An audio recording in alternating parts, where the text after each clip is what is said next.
এখন বর্তমানে দেখা যায় সব সময় আমাদেরকে হুমকির মধ্যে রাখে। আমরা বলতে চাই, তোমরা যদি ফেরাউন হিসাবে দুনিয়ার মধ্যে আবির্ভাব হও, আমরা হযরতে মূসা আলাইহিস সালামের সৈনিক হিসাবে আবির্ভাব হব। তোমরা যদি আবু জাহেলের রূপে বাংলাদেশের মধ্যে প্রতিষ্ঠিত হতে চাও, আমরা রসুলে পাকের গোলাম হিসাবে প্রতিষ্ঠিত হব। তোমরা যদি নমরুদ হিসাবে প্রতিষ্ঠিত হতে চাও, আমরা সাইয়েদনা ইব্রাহিম আলাইহিস ইসলামের সৈনিক হিসাবে প্রতিষ্ঠিত হব। তোমরা যদি এজিদের ভূমিকায় বাংলাদেশের মধ্যে আসতে চাও, আমরা ইমামে হুসাইনের গোলাম হিসাবে প্রতিষ্ঠিত হব। কেউ দাবায় রাখতে পারবে? ইয়া রাসূলুল্লাহ, জিন্দাবাদ জিন্দাবাদ। আমার আলোচনা শেষ, আমার একটাই মেসেজ, আমরা সুন্নিদেরকে কেউ দাবায় রাখতে পারবে? বলেন না, দাবায় রাখতে পারবে? কারণ আমাদের জন্য রসুল আপন, আমাদের জন্য ওলি আল্লাহ আপন। কেন কেন বলে, এতক্ষণ পর্যন্ত রসুলের উসিলা মানি না। বিধর্মী হোক, কওমি হোক, যেই তো ঘরানার হোক না কেন, যখন কবরের মধ্যে সুপর্দ করবে, বিসমিল্লাহি ওয়া আলা মিল্লাতে রাসূলিল্লাহ বলে। কেন কেন এতক্ষণ পর্যন্ত রাসূলকে মানো নাই, এখন কেন মানছো? প্রমাণ হয়ে গেল, দুনিয়ার জমিনে মাটির উপরে থাকার আগে নবীকে বাদ দিলেও কবরে দেওয়ার সময় নবীর হাজিরিকে স্বীকার করতে হবে। নবীদের মধ্যে 25 জনের নাম কোরআনের মধ্যে এসেছেন। সুবহানাল্লাহ বলুন। কয়জনের? একটু আওয়াজ করতে হবে। কয়জনের? পবিত্র কোরআনের মধ্যে 25 জনের নাম আল্লাহ তাআলা কোরআন শরীফের মধ্যে দিয়েছেন। একজন সাহাবীর নাম কোরআন শরীফের মধ্যে আছে, যায়েদ ইবনে হারেসা। নাজু বাজি, যায়েদ ইবনে হারেসা রাসূল পাকের পালক পুত্র। যায়েদ ইবনে হারেসার নাম কোরআনের মধ্যে আছে। 25 জন নবী রাসূলের নামে পাক পবিত্র কোরআনের মধ্যে আছে। তাদের মধ্যে একজন মশহুর নবী রাসূলদের মধ্য থেকে একজনের নাম সকলের সিনার মধ্যে আছে। ওনার নাম হলো হযরত সুলাইমান আলাইহিস সালাম। আরেকটু আওয়াজে বলুন। হযরত সুলাইমান আলাইহিস সালামের নাম শুনে নাই এরকম কেউ আছে? বলেন না, আসেনি? নাই। হযরত সুলাইমান আলাইহিস সালাম প্রত্যেক মাসে একবার সফর করত। প্রত্যেক মাসে একবার সফর করত। তাফসীরে কবীরের মধ্যে আছে সূরাতুন নামলের 19 পারার সূরাতুন নামলের তাফসীর লিখতে গিয়ে ইমাম ফখরুদ্দিন রাজি রহমাতুল্লাহি আলাইহি, এখানে আমার বাজি আছে তো কথা বলার সুযোগ হচ্ছে, কারণ যদি মুসান্নিফের নামও যদি ভুল হয়ে যায়, বাবা আছে অন্তত শুধরাই দেবে ছেলেদেরকে। সুবহানাল্লাহ বলুন না। মুরব্বি থাকলে ভালো না খারাপ? বলেন না, ভালো না খারাপ? উস্তাদ একজন বসা থাকলে ছাত্র খুশি হয় না বেজার হয়? খুশি না বেজার? হ্যাঁ। তাফসীরে কবীরের মধ্যে ইমাম ফখরুদ্দিন রাজি রহমতুল্লাহি আলাইহি এবং তাফসীরে জালালাইন শরীফের মধ্যে ইমাম জালালউদ্দিন সুয়ুতি এবং ইমাম জালালউদ্দিন মুহাল্লি রহমতুল্লাহি আলাইহি তাফসীরে জালালাইন শরীফের মধ্যে 779 নম্বর পৃষ্ঠার মধ্যে বর্ণনা করেছেন, হযরত সুলাইমান আলাইহিস সালাম একবার যখন সফর করতেন, একদিন 2 দিন নয়, 3 দিন নয়, দীর্ঘ 1 মাসের পথ তিনি সফর করে আসতো। 6 মাসের একবার গেলে 1 মাসের রাস্তা সফর করে আসতো বাতাস এর মাধ্যমে তখ্ত বানিয়ে। একদিন উনি সফর করতে লাগলেন। ওনার সাথে একজন সফর সঙ্গী ছিল, যে হযরত সুলাইমান নবীর খাদেম ছিল। সুলাইমান আলাইহিস সালামের কি ছিল? খাদেম ছিল। যখন হযরত সুলাইমান আলাইহিস সালাম মক্কায়ে মুআজ্জামার মধ্যে আসলো, হযরত সুলাইমান আলাইহিস সালাম মঞ্জিল করলো, খানায়ে কাবাকে সম্মান দেখালো। যেতে যেতে যেতে যেতে যখন সুলাইমান নবী মদিনায়ে পাকের মধ্যে গেল, রসুলে পাকের রওজা মুবারক এখন বর্তমানে যেখানে হয়েছে ওই জায়গার মধ্যে যখন আসলো, তখ্তকে নামিয়ে হযরতে সুলাইমান আলাইহিস সালাম ওই সময় আমার আপনার নবীর রওজা যেখানে বর্তমানে হয়েছে ওই জায়গাকে 7 বার তাওয়াফ করে সম্মান করল। আল্লাহু আকবার।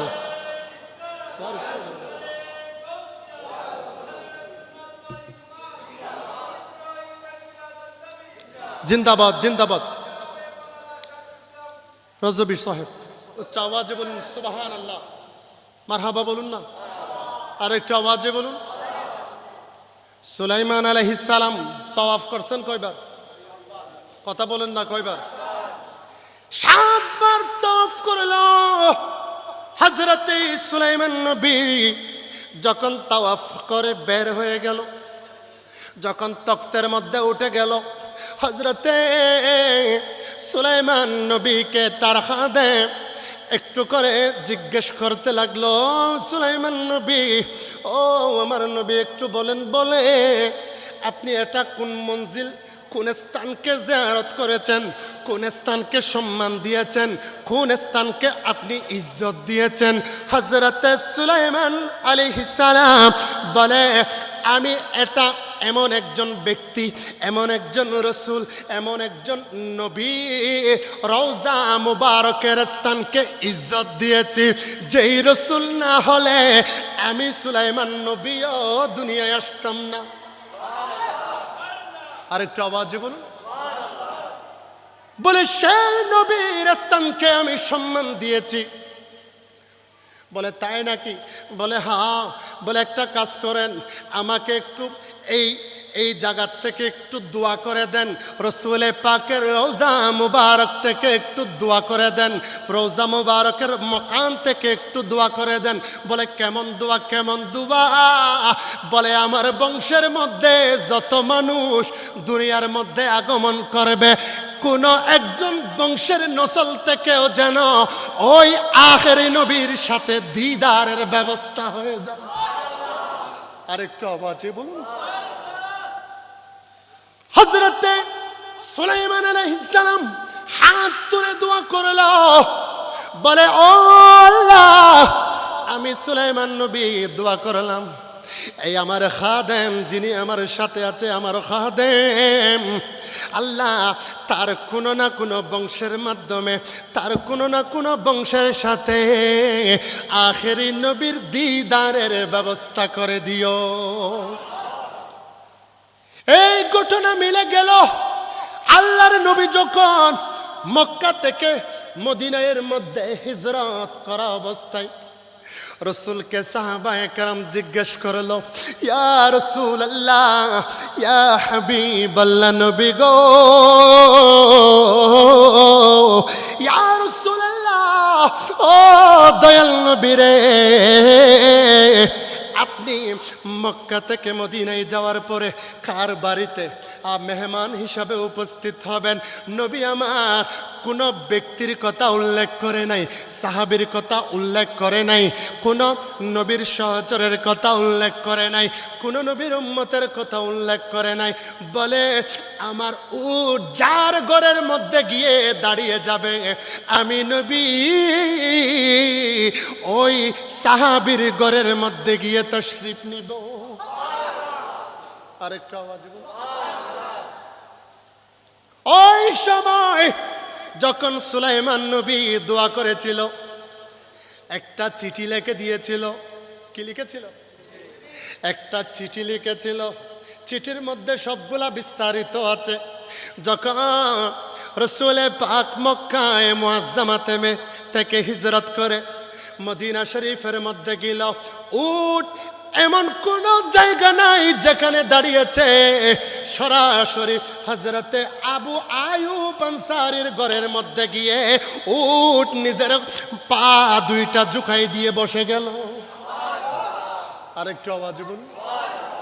ওই সময় আল্লাহর রাসূলকে আবু আইয়ুব আনসারীর পূর্বপুরুষেরা সুলাইমান নবীর থেকে পাওয়া চিঠিটা একজন একজনের হাত বদল করতে করতে সর্বশেষ পুরুষের হাতে আসলো।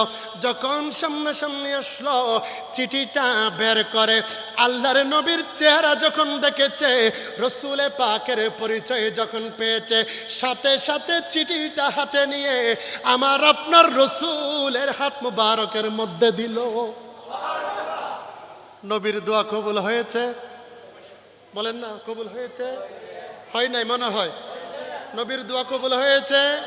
সুলাইমান নবী দোয়া করেছে, সুলাইমান আলাইহিস সালাম দোয়া করেছে রসুলে পাকের সাথে দিদার হওয়ার জন্য ওই ব্যক্তির খাদেমের বংশধরের। কারণ ওই ব্যক্তির খাদেমের রসুলের দিদার হয়েছে হযরতে সুলাইমান নবীর খেদমত করার কারণে। আর আমার রসুলের 14 লক্ষ সাহাবায়ে কেরাম, 1,14,000 সাহাবায়ে কেরামের এত খুশনসিব, এত খুশনসিব, তারা কবরে যাইতে দেরি, মহান আল্লাহর দিদারে দেরি হয় নাই। আরেকটু আওয়াজে বলুন, আরেকটু আওয়াজে বলুন, ইয়া রাসূলুল্লাহ ইয়া হাবিব। এই আওয়াজে হবে না একসাথে, ইয়া রাসূলুল্লাহ ইয়া হাবিব। আমি তোমার প্রেমের ভিখারি ইয়া রাসূলুল্লাহ, আমি তোমার প্রেমের ভিখারি ইয়া রাসূলুল্লাহ ইয়া হাবিব। আমি তোমার প্রত্যেকে একসাথে বড় হুজুর ইদ্রিস রাজবি রহমতুল্লাহি আলাইহির দরবারে যাওয়া। এই চট্টগ্রামের মধ্যে বিশেষ বিশেষ সমস্ত জায়গার মধ্যে সফর সঙ্গী হিসাবে ছিলাম। আল্লাহ হুজুরের হায়াতের মধ্যে অফুরন্ত বরকত দান করুক, আমিন। আরেকটু আওয়াজে বলুন, ইয়া রাসূলুল্লাহ ইয়া হাবিবাল্লাহ,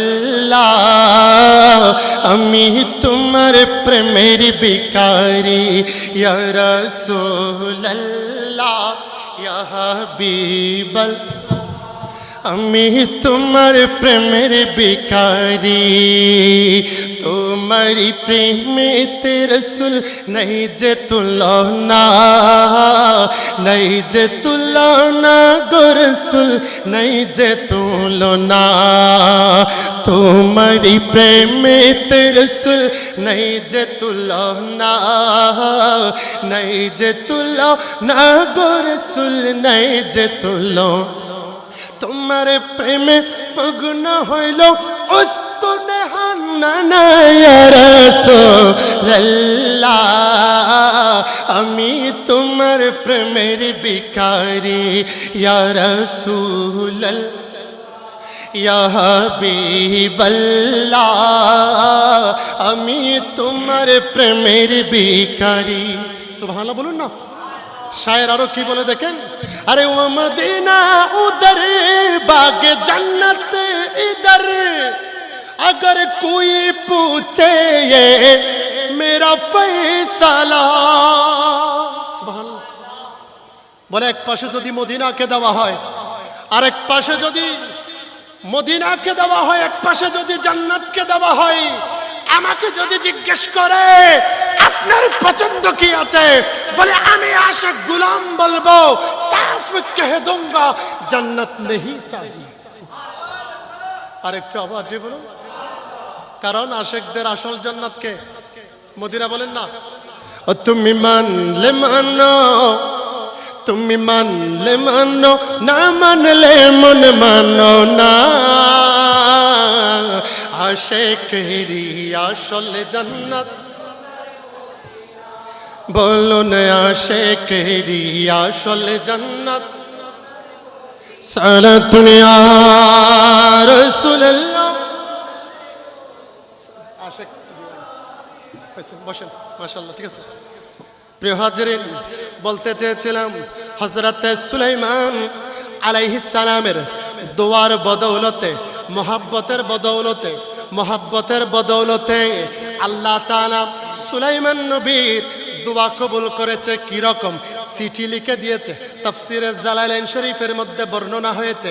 আজ 779 নম্বর পৃষ্ঠার মধ্যে 11 নম্বর হাসিয়ার মধ্যে ইমাম জালালউদ্দিন সুয়ুতি রহমতুল্লাহি আলাইহি বর্ণনা করেন, হযরতে সুলাইমান আলাইহিস সালাম এমন ভাবে একটা চিঠি লিখে দিয়েছেন, বংশ পরিক্রমার নাম উপস্থাপন করে দিয়েছেন। বলে ও ও আমার খাদেম, যাও যাও যাও যাও, তোমার জন্য দোয়া করলাম, দোয়া করলাম। বলে এমন দোয়া করেছি কিয়ামতের আগে আগে আখেরি নবী একজন আসবে, ওই নবীর সাথে তোমার বংশের দিদারের ব্যবস্থা হয়ে যাবে। আর একটু আওয়াজে বলুন। দিদার হয়েছে এমন ভাবে, হযরতে আবু আয়ুব আনসারী রাদিয়াল্লাহু তাআলা আনহুর ঘরের মধ্যে যখন আল্লাহর নবী মক্কা মুআজ্জামা থেকে হিজরত করে যখন মঞ্জিল করলেন হযরতে আবু আয়ুব আনসারী রাদিয়াল্লাহু তাআলা আনহু পিতৃপুরুষ যারা আছে, পূর্বপুরুষ যারা আছে, তারা একটা চিঠি রাসূল পাকের হাত মুবারকের মধ্যে দিয়ে দিল। বলে ইয়া রাসূলুল্লাহ, ইয়া হাবিবাল্লাহ, নবী গো, ইয়া রাসূলুল্লাহ, আমার বংশ দীর্ঘ শত শত হাজার বছর ধরে সুলাইমান নবীর পক্ষ থেকে দেওয়া এই চিঠিটা বহন করতে করতে আপনি নবীর জন্য অপেক্ষা করছি। আপনি নবী এসেছেন, আপনাকে এই চিঠি হাদিয়া দেওয়ার জন্য অপেক্ষা করছি। আরেকটা আওয়াজে বলুন। এই মসজিদের নাম হযরতে কাজী সগীর। জাফর হুজুর একটা মিনিট। এই মসজিদের নাম কি? হযরতে কাজী সগীর রহমতুল্লাহি আলাইহি জামে মসজিদ। আমার বড় ভাইজান কিবলা হয়তো একটু যদি ধারণা দেই উনি বুঝতে পারবেন। এটা যখন এত ইমারত ছিল না, এত বড় বিল্ডিং ছিল না, ওই সময়ও এই মসজিদের ভিতরে অটোমেটিক সারা রাত ধরে নামাজ এবং কোরআন তেলাওয়াতের শব্দ শোনা যেত। আর একটু আওয়াজে বলুন সুবহানাল্লাহ। আমি গত 4 তারিখ এখান থেকে অফিস করে রাত্রে 11:30টার সময় কোন একটা কাজে এসেছে। আমার ছোট ভাই ছিল অত্র মাদ্রাসার টিচার আবু মুসা আল কাদেরী, আমি অফিসের মধ্যে বলেছি। উনি সহ মাস্টার আজাদ সহ একসাথে ছিল। আমরা যাচ্ছিলাম, মসজিদ তালা মারা আছে, ইমাম সাহেব নায়েব ইমাম সাহেব ঘরের মধ্যে চলে গেছে। খুদার কসম কাজী সগীর রহমতুল্লাহ আলাইহির মসজিদের ভিতরে বলছি, সবাইকে সাক্ষী নিয়ে বলছি কারা কারা ছিল নাম ধরে বলছি। আমরা যখন বের হয়ে গেলাম সব পুরা মসজিদ তালা মারা, 2 তলা থেকে খুদার কসম করে বলছে এত সুন্দর সুন্দর কোরআন শরীফের তেলাওয়াত আসতে লাগলো। আমার ছোট ভাই এবং ওই মুসা হুজুর আমি একসাথে চলে গেলাম, ও দৌড়ে চলে আসলো এখানে শোনার জন্য। অনেকক্ষণ ধরে কোরআন তেলাওয়াত শুনেছে। এরপর আমি বললাম এগুলা বেশিক্ষণ দেখা ভালো না, এটা গায়েবী মসজিদ, এখানে এরকম নিত্য হামেশা এরকম হয়ে থাকে, আসো আসো তুমি একটু চলে আসো। ওরে নিয়ে আমি জামাদার হাট চলে গেলাম। আবারও ও বলছে আরেকবার গিয়ে একটু কোরআন শরীফের তেলাওয়াতগুলো শুনে আসি। মানুষ নাই, মসজিদ তালা মারা, গ্লাস করা, 2 তলার মধ্যে তালা মারা, আবার কোরআন শরীফের তেলাওয়াতগুলো যদি একটু শুনে আসি তাহলে আমি বলছি চল তোর মনের আশাটা আবার ফুরাই আস। এই আমার ভাই শাহেদ এখানে আছে, ওকে বলছি যেতে পারবি, কিন্তু আমার বিশ্বাস তুই এখন যা দেখার না এটা আর দেখার সুযোগ পাবি না। ও টমটম ঘুরাই আবার এখানে মসজিদে ইসলাম। খোদার কসম করে বলছি এক বিন্দু পরিমাণ একটা শব্দও শুনি নাই। কোরআনের তেলাওয়াত বন্ধ হয়ে গেছে। কি বুঝলেন? ওয়ামান ইউআযযিম শাআইরাল্লাহ ফাইন্নাহা মিন তাকওয়াল কুলুব। আল্লাহ বলেছেন আমার যারা নিদর্শন আছে, আমি আল্লাহর যেগুলা নিদর্শন আছে ওই নিদর্শনগুলা যারা তাজিম করবে, ইজ্জত দিবে, মহাব্বত করবে, সম্মান প্রদর্শন করবে, আমি আল্লাহ সার্টিফিকেট দিলাম ওই সমস্ত বান্দাদের কলবের মধ্যে তাকওয়া আছে। সুবহানাল্লাহ। আর একটু আওয়াজে বলুন। এখন বর্তমানে দেখা যায় সব সময় আমাদেরকে হুমকির মধ্যে রাখে। আমরা বলতে চাই তোমরা যদি ফেরাউন হিসাবে দুনিয়ার মধ্যে আবির্ভাব হও, আমরা হযরতে মূসা আলাইহিস সালামের সৈনিক হিসাবে আবির্ভাব হব। তোমরা যদি আবু জাহেলের রূপে বাংলাদেশের মধ্যে প্রতিষ্ঠিত হতে চাও, আমরা রসুলে পাকের গোলাম হিসাবে প্রতিষ্ঠিত হব। তোমরা যদি নমরুদ হিসাবে প্রতিষ্ঠিত হতে চাও, আমরা সাইয়েদনা ইব্রাহিম আলাইহিস সালামের সৈনিক হিসাবে প্রতিষ্ঠিত হব। তোমরা যদি এজিদের ভূমিকায় বাংলাদেশের মধ্যে আসতে চাও, আমরা ইমামে হুসাইনের গোলাম হিসাবে প্রতিষ্ঠিত হব। কেউ দাবায় রাখতে পারবে? ইয়া রাসূলুল্লাহ, জিন্দাবাদ জিন্দাবাদ। আমার আলোচনা শেষ, আমার একটাই মেসেজ, আমরা সুন্নিদেরকে কেউ দাবায় রাখতে পারবে? বলেন না দাবায় রাখতে পারবে? কারণ আমাদের জন্য রসুল আপন, আমাদের জন্য ওলি আল্লাহ আপন। কেন কেন বলে, এতক্ষণ পর্যন্ত রসুলের উসিলা মানি না, বিধর্মী হোক কওমি হোক যেই তো ঘরানার হোক না কেন, যখন কবরের মধ্যে সুপর্দ করবে বিসমিল্লাহি ওয়া আলা মিল্লাতে রাসূলিল্লাহ, বলে কেন কেন এতক্ষণ পর্যন্ত রাসূলকে মানো নাই, এখন কেন মানছো? প্রমাণ হয়ে গেল দুনিয়ার জমিনে মাটির উপরে থাকার আগে নবীকে বাদ দিলেও কবরে দেওয়ার সময় নবীর হাজিরিকে স্বীকার করতে হবে। সুবহানাল্লাহ বলুন না। আল্লাহ হুজুরের হাজিরি এবং অত্র মাহফিলের সাজানো গুছানো বাগানকে পরিচ্ছন্ন করার জন্য যারা খেদমত আঞ্জাম দিয়েছেন, তাদের সমস্ত আঞ্জামকে কবুল আর মঞ্জুর করুক, আমিন। ওয়া আখির দাওয়ানা আনিল হামদুলিল্লাহি রাব্বিল আলামিন। আসসালামু আলাইকুম ওয়া রাহমাতুল্লাহি ওয়া বারাকাতুহু। মহান আল্লাহ তাআলা পবিত্র কোরআনের মধ্যে বলেছেন, ইন্না রাহমাতাল্লাহি করিবুম মিনাল মুহসিনিন।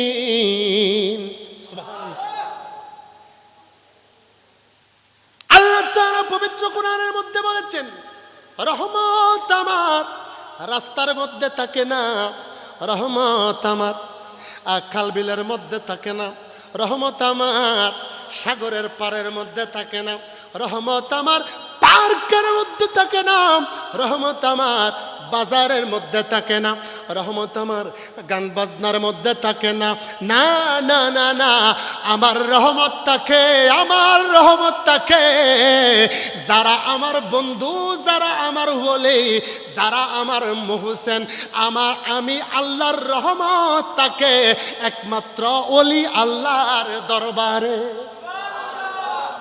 কোথায়? ওলি আল্লাহ। আর একটা আওয়াজে বলুন, ওলি আল্লাহ।